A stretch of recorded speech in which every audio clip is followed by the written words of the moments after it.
पटना में पीएफआई की साजिश का खुलासा फुलवारी शरीफ से 2 संदिग्ध आतंकी की गिरफ्तारी के बाद हुआ। 12 जुलाई को पीएम मोदी का बिहार दौरा था और इस दौरान पटना पुलिस को खुफिया इनपुट मिला था, जिसके बाद छापेमारी हुई और 2 आरोपियों को आपत्तिजनक पर्चे के साथ गिरफ्तार किया गया और इस गिरफ्तारी के बाद देश विरोधी साजिश की परतें खुलने लगी। उस दिन पटना पुलिस ने 2 आरोपी जलालुद्दीन और अतहर परवेज को गिरफ्तार किया था और इनकी गिरफ्तारी के बाद इनके देश विरोधी मंसूबे के मॉड्यूल का पता चला। पटना पुलिस की एफआईआर में 26 सक्रिय लोगों के नामों का जिक्र है, जिनमें से पटना के रहने वाले 10 लोग हैं, दरभंगा मधुबनी के 3 लोग, कटिहार के 2, नालंदा, पूर्वी चंपारण, सारण, मुजफ्फरपुर, अररिया और वैशाली के 1 लोग हैं। इस नेटवर्क में शामिल 5 लोग अब तक गिरफ्तार हो चुके हैं। इसी बीच एबीपी न्यूज को जो जानकारी मिली है उसके मुताबिक गिरफ्तार संदिग्ध आतंकी अतहर परवेज के मोबाइल से नुपुर शर्मा का नंबर और पता मिला है। अतहर परवेज ने पूछताछ में बताया है कि नुपुर के दिल्ली वाले घर का पता व्हाट्सएप ग्रुप में डाला गया था। मकसद ये कि जो भी उसके घर पहले पहुंचेगा वह हमला करेगा। एनआईए, आईबी और पटना पुलिस की छानबीन के दौरान ये जानकारी सामने आई है। मतलब साफ है कि पटना में रची जा रही साजिश का मकसद नुपुर शर्मा के घर पर जाकर हमला करना था। फिलहाल अतहर परवेज की रिमांड खत्म हो चुकी है और कोर्ट के आदेश के बाद उसे बेऊर जेल भेजा जा चुका है।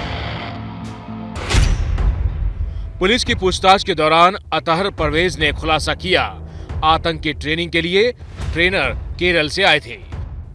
बिहार के 13 जिलों में कैंप ऑफिस में ट्रेनिंग दी जाती थी।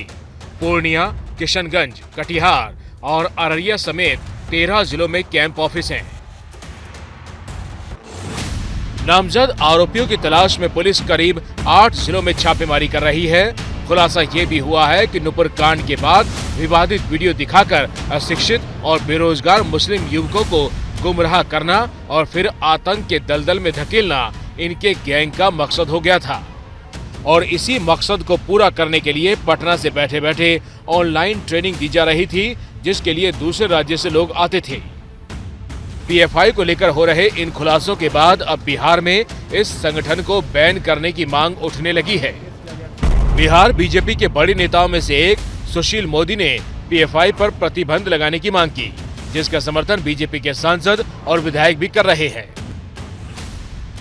देखिए, जो पीएफआई के बारे में जो बिहार में खुलासा हुआ है कि किस तरह से प्रधानमंत्री जी की यात्रा के पूर्व उनकी पूरी तैयारी थी, उनका जो पाकिस्तान कनेक्शन है उसका भी खुलासा हो चुका है और इसके पहले कर्नाटक में, केरल में उसकी जो सारी गतिविधियां हैं वो सभी लोगों के सामने है। और अब जो खुलासा हुआ, मुझे लगता है कि अब इसके बाद बिहार सरकार और भारत सरकार को इस संस्था पर प्रतिबंध लगाने के बारे में विचार करना चाहिए। जो राष्ट्र विरोधी गतिविधि में संलग्न है, आतंकवाद में संलग्न है, जो तो ऐसे ये को प्रतिबंधित करना ही चाहिए। पीएफआई का सीधा एजेंडा है भारत को गजवाए हिंद इस्लामिक इंडिया में परिवर्तित करना, वो भी जिहाद से, हिंसात्मक जिहाद से। कोई कार्रवाई क्यों नहीं होगा हुआ है। और ये पीएफआई सिम्मी का ही बड़ा रूप है। मैं समझता हूँ सरकार इसको बैन जरूर लगाएगी और देश हित में बैन रखना बहुत जरूरी है। इतना ही नहीं, दहशत के दरभंगा जिले की राजनीति में पकड़ रखने वाले जेडीयू के नेता और मंत्री मदन सहनी भी संगठन को प्रतिबंधित करने की मांग कर रहे हैं। कोई भी संगठन के माध्यम से देश विरोधी कार्य अगर किए जाते हैं तो उसको जरूर बैन लगना चाहिए, जिससे देश का नुकसान हो, समाज का नुकसान हो, व्यक्ति का नुकसान हो और आपसी सौहार्द का वातावरण खराब हो। अगर वैसे काम में कोई भी संगठन लगा हुआ तो उसको हर हाल में बंद करना चाहिए। तो ये कोई अनुचित मांग तो है नहीं। निश्चित रूप से अगर कोई भी देश विरोधी काम कर रहे हैं तो उस पर जरूर बैन लगना चाहिए, उनको जरूर जो है सलाखों के पीछे भेजना चाहिए। मदन सहनी बिहार के जिस दरभंगा जिले की राजनीति करते हैं, वहां पीएफआई की जड़ें काफी गहरी हो चुकी हैं और सालों पहले तक दरभंगा आतंक के मॉड्यूल के लिए कुख्यात रहा है। इनकी जड़ें यहाँ कितनी गहरी हैं, इसका अंदाजा इस बात से लगा लीजिए कि जिस पीएफआई पर बिहार में पुलिस शिकंजा कस रही है। उस पीएफआई का झंडा बैनर लेकर लोग संदिग्ध आतंकियों के समर्थन में जुलूस तक निकाल रहे हैं।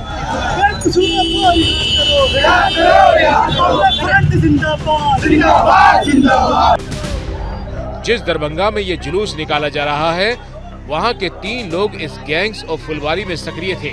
इनमें से एक सनाउल्लाह पीएफआई का बिहार का महासचिव है, जिसके गांव में पीएफआई की बैठकें होती थी। एबीपी न्यूज के पास उसका वीडियो भी है। सनाउल्लाह के गांव में ही रहने वाले मुस्तकिन को एबीपी न्यूज ने खोज निकाला। पुलिस को मुस्तकिन की भी तलाश है, जिसका नाम एफआईआर में भी है। हालांकि मुस्तकिन खुद को बेगुनाह बताते हुए दावा कर रहा है कि उसका पीएफआई से कोई रिश्ता नहीं है। मुझे तो इन चीज़ों के मामले में कोई नॉलेज नहीं है कि क्यों हुआ, किसने नाम डलवाया, क्योंकि मैं अपना घर द्वार छोड़ करके मैं शहर में रहा हूँ, 3 साल से रह रहा हूँ लगभग। सर मुझे उनका कोई संपर्क ही नहीं है, कुछ नॉलेज भी नहीं है मेरे को। मैं सर जानता इतना हूँ कि सर मैंने किसी तरह का भी कोई कांड नहीं किया। गैंग्स ऑफ फुलवारी में शामिल जिन 5 लोगों की अब तक गिरफ्तारी हुई है, उनमें जलालुद्दीन, अतहर परवेज, अरमान मलिक, नूरुद्दीन जंगी और मरगूब अहमद दानिश का नाम शामिल है। मरगूब अहमद दानिश के बारे में बताया जाता है कि वो गजवा-ए-हिंद नाम से व्हाट्सएप ग्रुप चलाता था, जो पाकिस्तान के आतंकी संगठनों से जुड़ा था। सूत्रों की माने तो जांच में ये भी पता चला है कि दानिश खुद को आईएसआई का एजेंट भी बताता था।